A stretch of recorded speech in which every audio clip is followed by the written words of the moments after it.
We are live. Good morning and welcome to the Social Services Committee. The roll call has been taken. The first item on our agenda is election of the chair. May I get a nomination for the chair? Councillor Sless? I'll nominate Councillor McCurry. Councillor McCurry, do you accept? Any others for nominations of chair? Seeing none, Councillor McCurry is acclaimed as chair. For position of vice chair, may I get a nomination? Councillor Carpenter? Councillor Bell. Sorry about that. Councillor Bell, and you accept? Any others for vice chair? Seeing none, acclaimed as chair, vice chair. Thank you. I will hand it to Councillor McCreary. Thank you, Julia. Thank you very much. Before we get to the agenda, I'd like to go to Mayor Davis for an announcement. Thank you very much, Mr. Chair. Susan, please stand. You don't have to stand. I'm just kidding.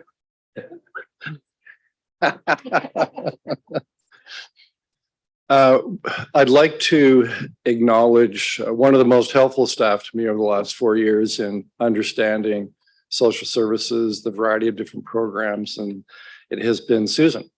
And Susan has been with the city now for over 30 years. She began in 1991 as an income maintenance caseworker, and she's held a variety of positions, including employment counselor, policy and training coordinator, employment services supervisor, manager Ontario Works, manager strategic planning for the past 8 years, director of the family and income stability unit. And over the course of those 30 years, there have been a number of very noteworthy accomplishments.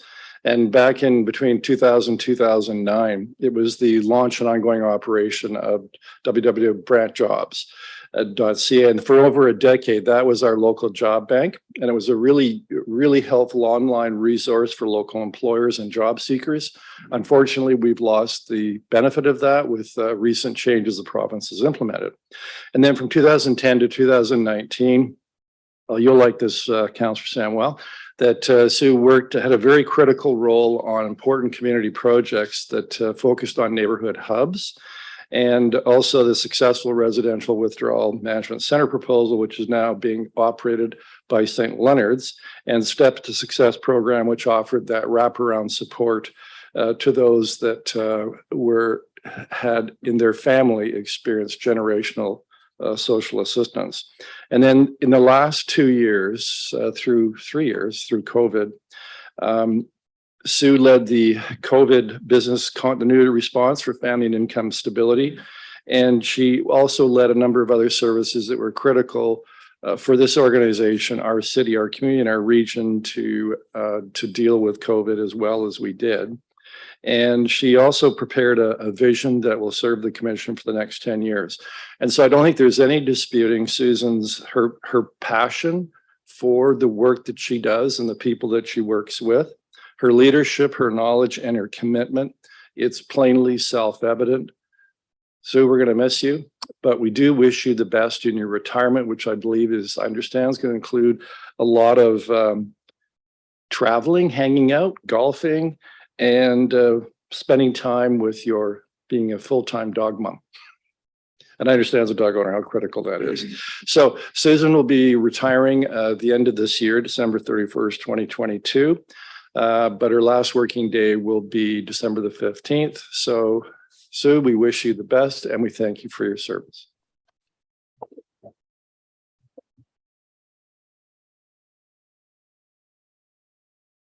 Susan, did you wish to respond to that commentary from the mayor? Some of the new councillors don't know me very well. The answer to that is always yes. But I will try to be brief because we do have an agenda, and it is It has been my extreme privilege to serve the communities of Brantford and Brant over the last, 31 years. And, I was reflecting on starting in the early 90s, and many of you will remember what our community was going through at that time. It was a recession with a capital R. And actually, I myself had a little difficulty after graduating from school, finding my first job in the, in my chosen field. And so I experienced what a lot of the people that we serve experience, the uncertainty and the blow to your self-esteem that comes from being unemployed. And I can honestly say that I've never forgotten that. I've never forgotten what it feels like to be on the other side of the desk. I encourage our staff to always remember that we are all just a couple or maybe a few steps away from being a recipient of service as opposed to the one providing the service, especially, as we look at what's going on, now, again, running into some turbulent times. But I feel, very grateful to the city and to have been able to serve the city and the county. I've been a county resident for about the past 22 years, run into Councillor Bell and some others, sometimes walking my dog. So I feel like I've been able to serve both the city, the community I work for, and the community in which I reside in this position. One thing I have no doubt, two things. The first is that the department is in wonderful hands with the team that you have. And the second is that, that the support of this committee that we've enjoyed over the last many years will, I'm sure, continue. And, I do want to thank everyone, all the elected officials for your support, for your relationship over the years. And of course, for the important work that you're doing sitting around this table. So thank you very much. Thank you, Susan. We're going to miss your enthusiasm and your passion in that chair. Welcome to returning members of committee and the new faces that we have before us, and some old faces that we haven't seen in this room for a while. Yes, I'm referring to you. Let me ask now if the clerk has the roll call taken. Yes, that is correct. Thank you. And I'll also ask if anybody has a pecuniary interest to declare today. And I see none. Let me ask now if there are separations on the agenda, items you'd like to separate for discussion. Councillor Bell. 7.1, please, Mr. Chair. Further. Okay. 6.1. 6.1. Seeing nothing else, if we could get a mover and seconder for the items for consideration on the floor. Councillor Celeste, thank you. And seconder is Councillor Samwell. Thank you very much. Let's go to the vote now on those items that are not separated. The items subject to the vote are as follows: 7.2 Ontario Works Quarterly Update Q3, 7.3 Update Federal Community Housing Initiative, 7.4 Live Well Brantford Brant, 7.5 Housing Stability Services and Emergency Shelter System Update, and 7.6 minutes. All those in favor, please raise your hand. Sorry. Mr. Chair, point of order. I think Councillor Miller is trying to get your attention. Oh gosh. Councillor Miller, I've been neglectful in not looking at that screen. Was there something you wanted to separate? It's already been separated, but thank you to Chair and Councillor Bell. Yeah, thank you, Councillor. That's 7.1. Okay, 7.1. Okay, so we will proceed to the vote then.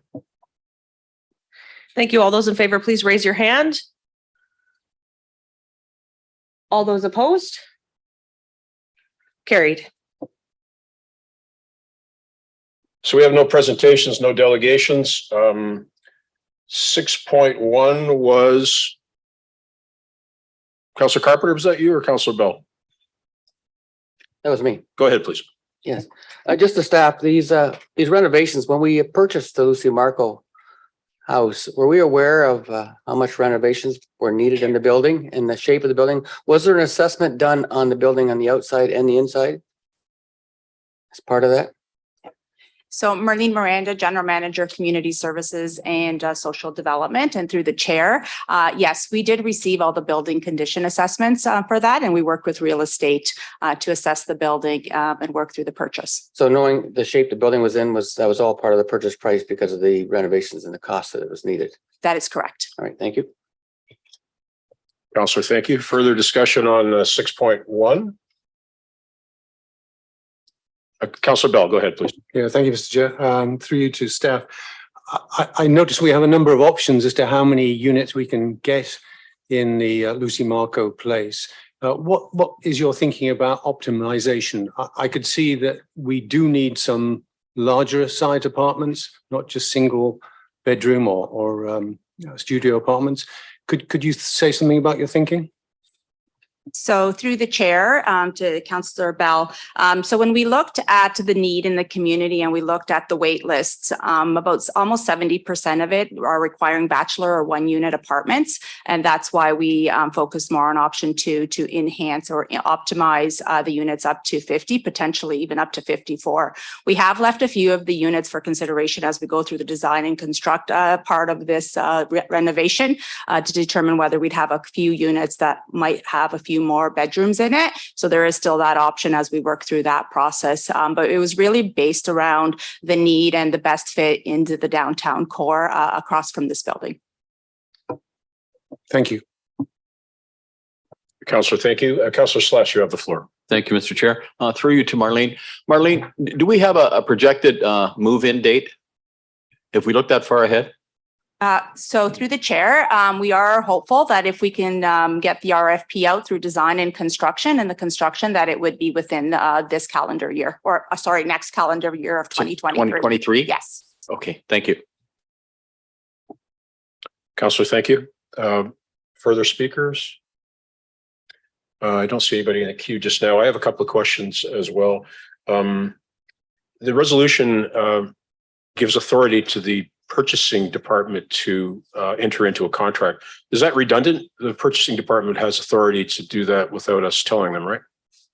So through to you, Mr. Chair, we asked the same question, and because of the amount of number, my understanding is that we do require that delegation of authority too.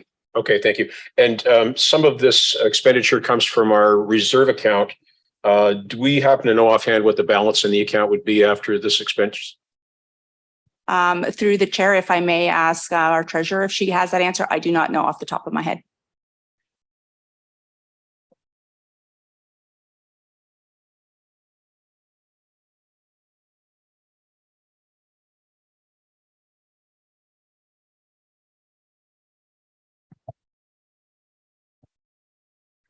Joelle Daniels, Director of Finance, City Treasurer. To you, Councillor McCurry. The balance after this additional amount in the city's affordable housing reserve would be almost $11.5 million, for which most of that balance is then committed through the previously approved project through the Social Services Committee for shelter. Thanks very much, Joelle. And I'm pleased to see that we're not making the recommendation that we proceed with apartment sharing. I think back to a comment that Mayor Bailey made at an event some time ago with respect to putting people into living accommodations where they're not necessarily copacetic. And I think that that's a good choice that we've made. And as the report said, I think that just creates nothing but difficulties for staff and for residents. Last call for discussion on this item then. And what I'm going to ask, the clerk reminded me that the chair was neglectful in not getting a mover and seconder for all items before us today. So if I could get somebody to move and second the items that we are actually debating that have been separated. Thank you, Councillor Sicoli, the mover, and thank you, Councillor Slash, for seconding. So we will then go to the vote on this item, if we may. Go ahead, Julia. All those in favor of item 6.1, please raise your hand. All those opposed? Carried unanimously.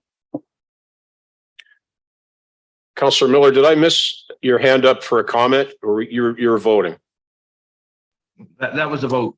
Okay, thank you very much. Yeah, sorry for being neglectful of our two friends who are joining remotely.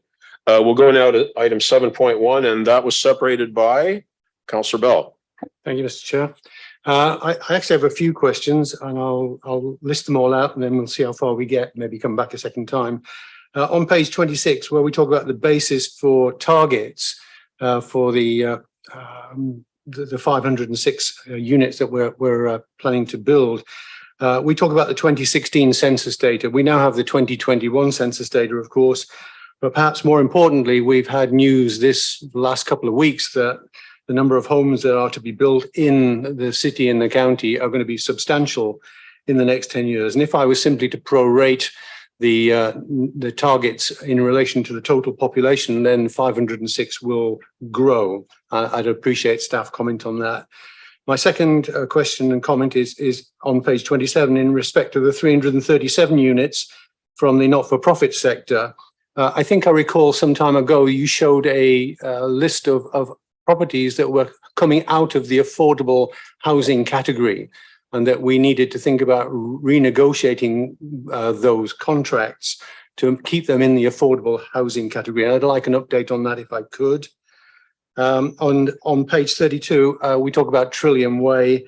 I would appreciate to know when we will break ground and what would be the estimated completion date.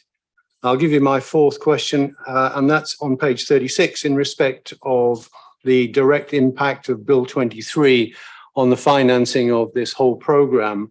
I think it needs a bigger discussion, and in earlier conversation with Marlene, it's clear that this is just a first pass. It's just to give us a fore information, but anything that you can do to fill in the story and perhaps give us a timeline on when you'll come back with a more fulsome report, I would appreciate. Thank you, Mr. Chair. So through the chair, I'm going to start, and I hope I've captured all your questions, and please let me know if you need more expansion, and I will defer a couple up to my colleagues if I may. So your first question around the 506 and the census data, we do have the census data. We are looking at it. We are looking at population growth, and the team with planning, actually based on the work that's being done with, or the legislation that just passed, are looking at our housing and our planning, our housing plan and our need in the communities. So we'll be looking at that and what the impacts that'll have from the number of units that will be required and the type of units. So we're working through that and what will be falling off, what will be, what we'll need to add. So that will be a future report, likely for February, that we will bring to you with all of that information. So the team is working on that. So I hope I've answered your first question. Okay. Your second question, which I've referred to a little bit in my previous answer, was around the affordable housing and some of the units that may be falling off. And that too will be part of that future report in February. We are looking at all of the municipal facility agreements and the due dates and trying to renegotiate what we can, all of those end of mortgages. So there's a lot of components to that. So we're working through that, and we'll bring that forward with where we're at and what the need will be and how we're going to plan to move that forward over the next several years in that report, ideally for February. On to number 3, which is the update on the Trillium Way. We are hopeful that we will be breaking ground in the early spring. Right now, we have a few components that are still outstanding for the site plan. I did reach out to the county earlier this week, and I spoke to the general manager of planning. So we did get some updates from there. The team is meeting weekly, and there's a few components that are outstanding. Once that's submitted, then the county will be able to approve that within the 60 days, and then we'll move forward with the breaking of ground. And I think your last question is around Bill 23 and the financing. And as we spoke earlier, that today is a pro forma on what impacts Bill 23 has, and the team is working through that. With the DC charges and with the inflationary costs, we do need to revisit our financial plan for the task force plan of the 506 and 337. So we're just kind of giving you a heads up today. And there's a lot of work that's being done at the staff level with finance and planning, and we're working through that. And there'll be a future report for your consideration in the new year. Thank you very much. There was one question you didn't answer, but I'm sure you know the answer to it. The estimated completion date for Trillium Way? I believe it was latter 2024 originally, but now with a delay, we had hoped to break ground before the end of the year. That'll likely be delayed a little bit. So probably early 2025, but I can confirm and circle back with an email. Early 2025. So it's a 2-year build? Okay, thank you. 24, sorry. Ahead of myself there. Councillor, thank you. And Councillor Slash, you have the floor. Go ahead, please. It was a different item. Is that, I wasn't speaking to Councillor Bells. I've got my own item. Or are we talking to Councillor Bells? Are we done with that? We're on 7.1. Okay, yep. Thank you, Mr. Chair. Through you to Marlene. Marlene, the 346 Shellards, that's the bill that was enabled by the sale of Airedale. Is that correct? Can you reframe that? Sorry, through the chair. Can you just, sorry, I'm not clear on your question. Okay, the funds that were generated by the sale of Airedale enabled us to move ahead with the 70 units on Shellards Lane. Is that correct? Yeah, that is correct. Okay. Is Bill 23 going to impact the cost of that project? Bill 23 is not going to impact necessarily the cost of the program, but Bill 23 will impact how we're funding it moving forward with the reserves, the DC charges. So we'll have to look at how we're going to fund it fully. The cost of that project will likely be increased, and we're working through that right now, but it's mainly because of inflationary costs associated with labor costs and supply. Okay. Just so I'm clear, then the cost of borrowing, because the DCs will not be there to support what we're doing, will that impact, I would presume, the overall cost of the project? That is correct. Okay, thank you. Councillor, thank you. Further speakers? Councillor Miller, go ahead, please. Yeah, thank you, Mr. Chair. A couple of questions, and I think procedurally we have 5 minutes, correct? We have 4 at Committee of the Whole and Social Services. All right, well, just feel free to cut me off when that 4 minutes hits. So a couple questions, just to be clear. I know Marlene described this report as a heads up, but I see it more as a slap upside the head. The shortfall, just to be clear though, through you, Mr. Chair, that we have 7 years to make that up. Is that correct? Because we're year 3 of this 10-year plan. Through the chair, that is correct. The plan is based on a 10-year, and we're into the 3rd year of that plan. Okay, and that's for the 506. If we stay at the 506, and as Councillor Bell alluded to, I'm sure there's a need if we wanted to go further than that, but we have to be cognizant. So this is the first report. You said there's going to be a follow-up report in February. And I'm guessing, through Mr. Chair, to Marlene, in that follow-up report, is it possible that you're going to go further into the financials as far as the spending and whatnot? Because this is very broad. Will we expect more detailed numbers come February on the financials? We'll prepare detailed financials to bring forward for consideration. Okay. And I know, Mr. Chair, just at the county level, obviously, we know about the $15 million.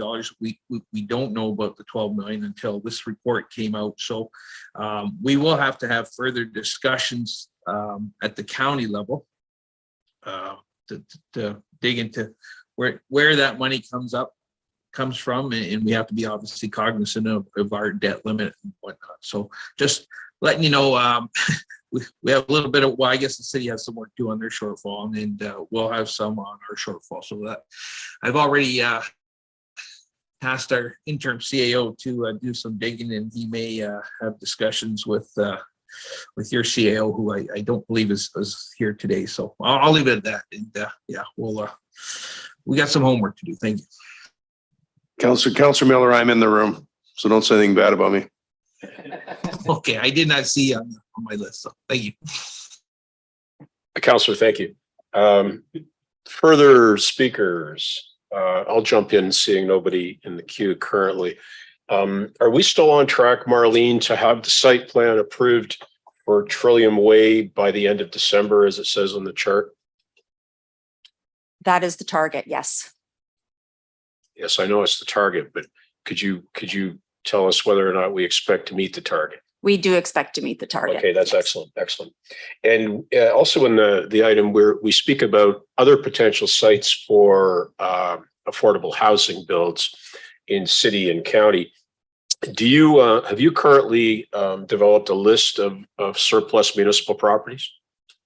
Through you, Mr. Chair, yes, we have a list, and we actually have a working group that has identified all of those sites, and Okay. we're creating a pipeline and trying to work through where the future sites will be, and we'll bring that forward to social services for your consideration as well. What months do you expect to bring that to us? Probably in Q1 or Q2 of this year, we'll bring that forward for your consideration. Okay. And you've engaged our real estate folks to help you develop that list? Always. Yes, excellent. Okay, thank you very much. I see no one in the queue to speak, so we will go to the vote. If you would, Julia, please. All those in favor of item 7.1, 2022 annual update, please raise your hand and leave your hand raised. Carried unanimously. Thank you. Oops.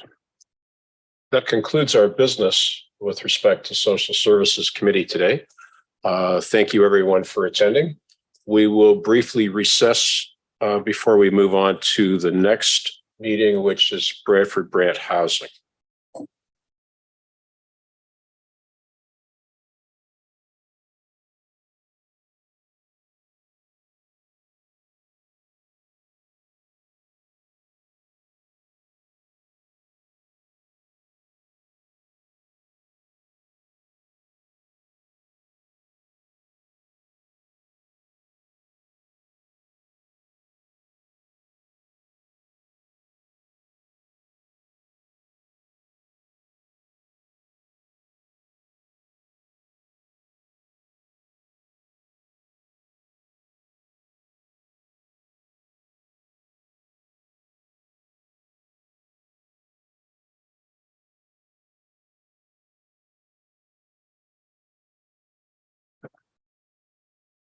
Okay, folks, let's come back to our chairs and we'll get started.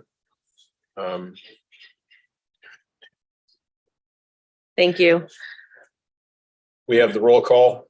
Yes, and the election of the chair is for the LHC. It's my understanding, yeah, do you typically do the same chair? Okay, perfect. So we Yep. don't need an election of the chair? Correct. Go ahead. Thank you very much. Anyone have a pecuniary interest to declare? I see no one. Can I get a mover and seconder for everything before us today? Thank you, Councillor Chambers and Councillor Sicoli. Now let me ask for separations. We have just the two items. Do you wish to separate either or both for discussion? Councillor Miller, go ahead, please. I just have a general question, but we can put it on 6.1, I guess, Mr. Chair. 6.1 is separated. Anyone want the minutes? Seeing none, we'll go ahead and vote on the minutes. All those in favor of item 6.2 minutes, please raise your hand. All those opposed? Carried. Thank you. Thank you, Julia. Councillor Miller, go ahead, please. You have the floor on 6.1. Thank you, Mr. Chair. Yeah, quick question. I'm always following those rent arrears. They always seem to be growing lately. And through you, Mr. Chair, I'm wondering, can they just confirm this local housing corporation, Brantford Local Housing Corporation, as of today, it's financially sustainable on its own? Through the chair, yes, it is. Okay. Follow up to that then, Mr. Chair. I know it's hard to predict the future, but if we see rent arrears going the way they are, is it possible that we may need to turn to the ratepayer to help us out, or is that too early in the discussion?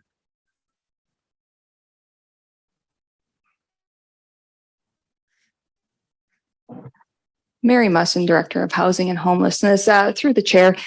Yes, we know the rent arrears are going up. Unfortunately, there's multiple factors that are leading to that, including right now, the landlord tenant board is approximately 8 to 10 months behind in hearing applications.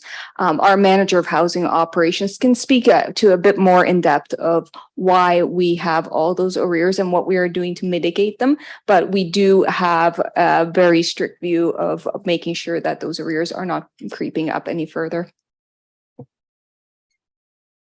Good morning, Donna Kirschnoff, Manager of Housing Operations, through the chair.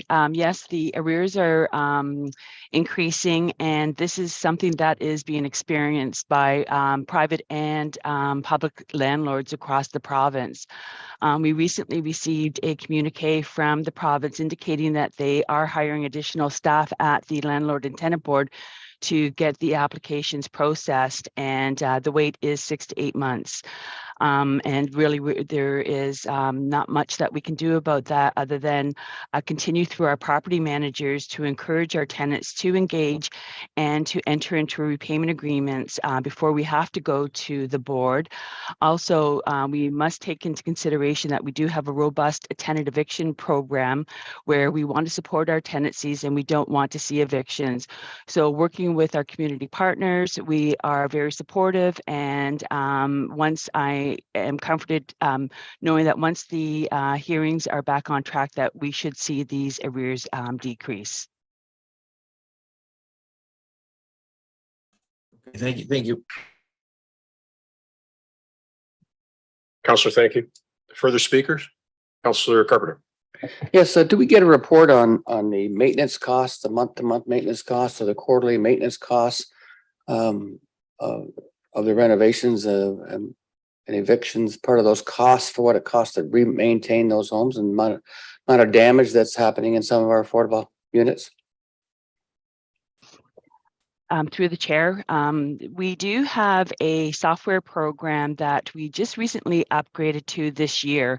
This is one of our work plans for 2023, is to have more detailed information about the costs of repairs and the accrual of repairs.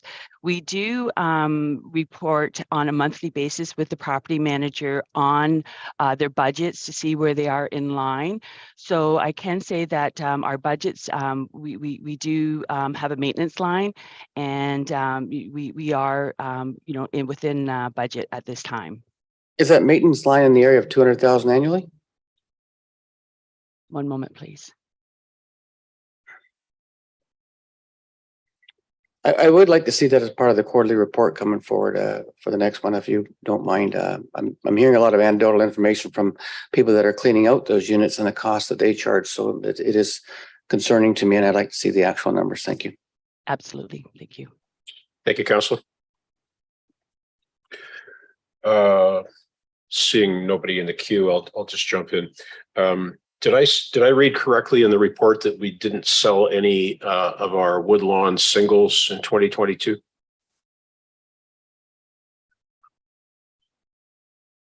So through the chair, we have sold one property and it'll be identified in the next quarterly report. It was in the last quarter. Excellent. Thank you very much. Let's go to the vote. All those in favor of item 6.1, please raise your hand and leave it raised. All those opposed? It is carried. Thank you. And I believe that concludes our business with respect to the Brantford Brant portion of our housing corporations. Thank you, county friends. We now have the Brantford only report coming forward. You're most welcome to stay if you'd like, or we will take a brief recess if you care to leave. Good to see you again, all. Thank you. Thank you, Dan.